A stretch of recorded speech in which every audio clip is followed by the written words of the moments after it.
You. Professor Friedman, let me ask you what may turn out to be a long and rather convoluted question. You've said that the objectives of the people who have created Social Security programs, of the people who want to provide for the aged, who want to provide for the poor, who want to achieve objectives that have been identified with minimum wage and Social Security, that the objectives were valid, and you share them.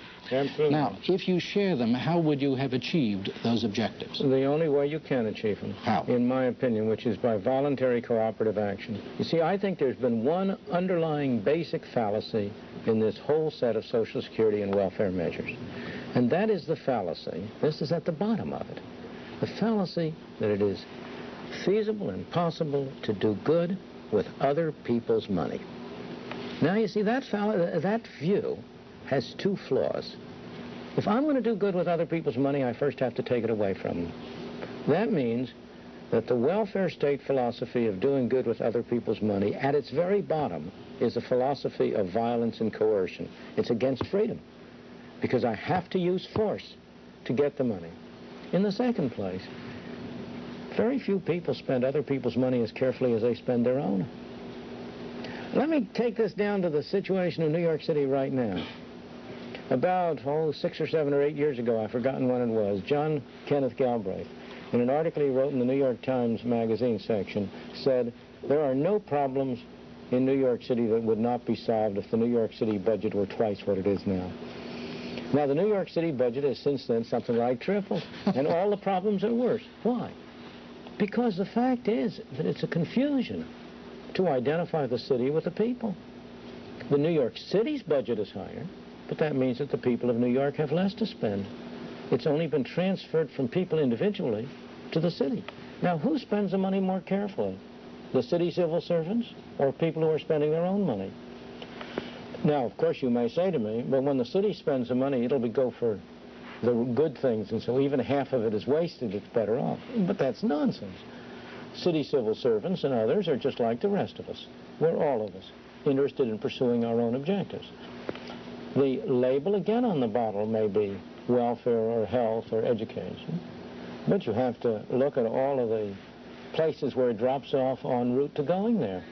There are lots of other things that can be accomplished under those titles, and the fact is that no larger a fraction of the money that the city spends goes to good things. Let me illustrate in a very concrete way.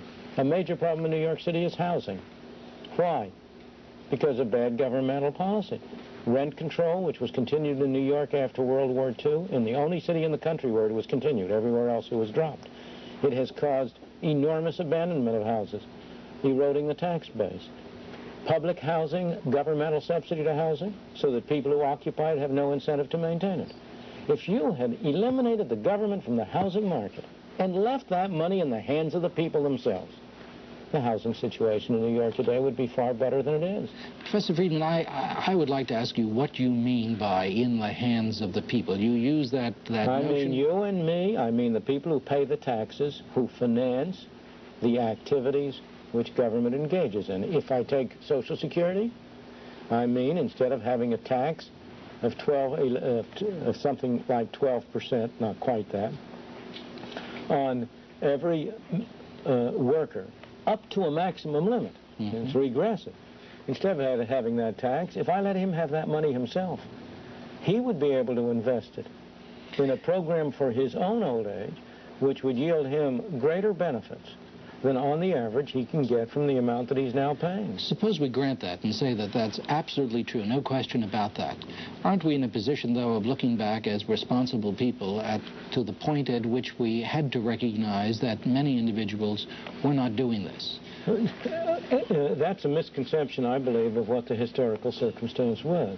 There is no doubt that in the Great Depression of the 30s, many people were not able to take care of themselves, lots of them. But that wasn't because they hadn't been prudent, hadn't saved, because there was a real problem of providing for old age. That was because of the catastrophe called the Great Depression, which was itself produced by government mismanagement. The Great Depression didn't arise out of any natural flaw in the system. It arose because some wise men sitting around in Washington and down here in Wall Street in New York decided to follow policies which reduced the quantity of money by a third over 4 years, which drove this country into an utterly unnecessary depression. Now, given the conditions you were in 33, given that the mistake had been made, I have no doubt that major social action was called for. And I really have no criticism to make of the emergency action which was undertaken at that time in the form of WPA, PWA, direct relief. I think you had to do it at that time, given the state you were in. But Social Security isn't one of those things. And I do not believe that it can be demonstrated that in the absence of Social Security, any large number of elderly people would be unable to provide for themselves. But let's look at that a little farther. Suppose that 5% of the elderly would not be able to provide for themselves. Does it make sense to impose a program on 100% of the people in order to do something about 5%?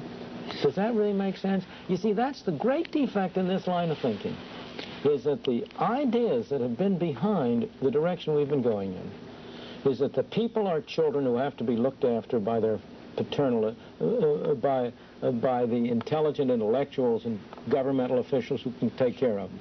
The Big Brother is in Washington, and he has to look after people.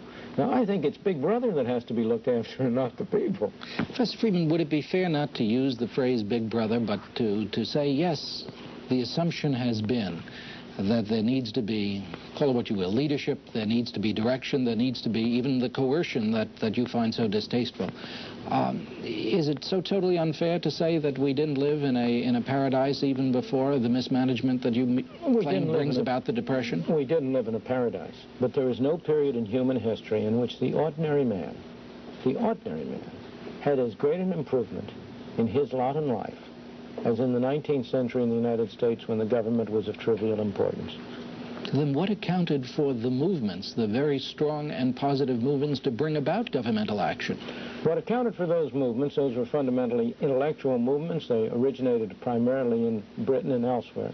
What accounted for them, I think, is a complicated story. I won't profess to give a whole answer, but I think the important part of the answer is that it's a natural human tendency to take for granted the good things that happen and to regard as the workings of the devil the bad things. And that if a bad thing comes along, you say, my God, we ought to pass a law and do something about it. That's a very natural human tendency. I think the remarkable thing, the thing that needs to be explained, is not why we've had a movement toward collectivism and toward more government control, because that's been the natural state of mankind for thousands of years. The remarkable thing, in my opinion, from an intellectual point of view, is how you ever managed to get a century or a century and a half in which the dominant philosophy was the opposite. That's the exception. But it's so fascinating to hear you say that this has been the natural way in which men have moved since the beginning of time toward collectivism. Then why do you describe that brief period, that century or century and a half, as the more normal, the more appropriate state? You've used two terms. Fair enough. You said more normal, more appropriate. It's a state I prefer. It's a state that I think would be very much superior to what we're heading into. It's a state I think the ordinary citizen of this country would find superior. But it's not the normal, natural state. Suppose you will take a broad view of history for a moment and of geography. You cannot find a date in history at which the greater part of the human race was not living in a condition of tyranny and misery and dictatorship. Take it right now. The bulk of the human race is not living in a free world. The bulk of the human race is living in totalitarian or dictatorial governments. Can you name any date in history in which that wasn't true?